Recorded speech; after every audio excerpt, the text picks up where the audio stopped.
can I trigger ineligibility for Medicaid coverage for skilled nursing care once I've already been approved for Medicaid coverage?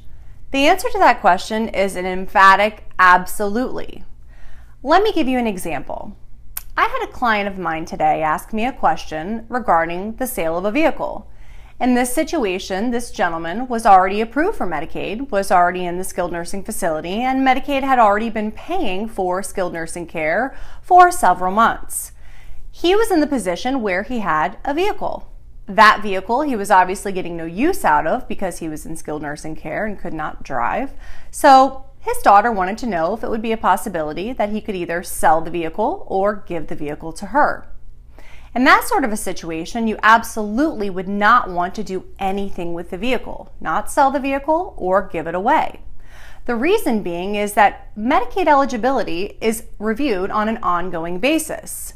In this specific situation, if he gave the vehicle to his daughter, he would be looking at a period of ineligibility based upon the value of the vehicle because it would be considered a gift, a transfer of assets for less than value.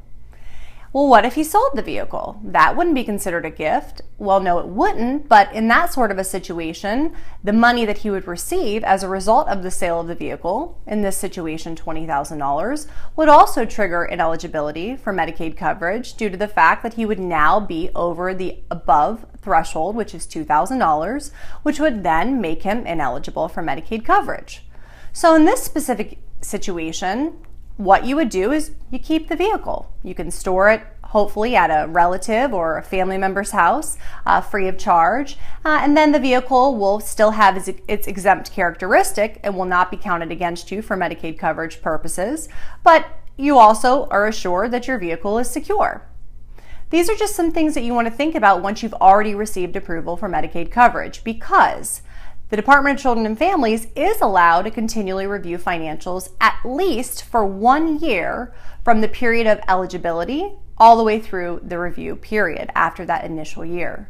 So keep this in mind. If you have any other questions regarding Medicaid approval, Medicaid planning, or the actual Medicaid application, please give us a call here at Waller & Mitchell at 727-847-2288.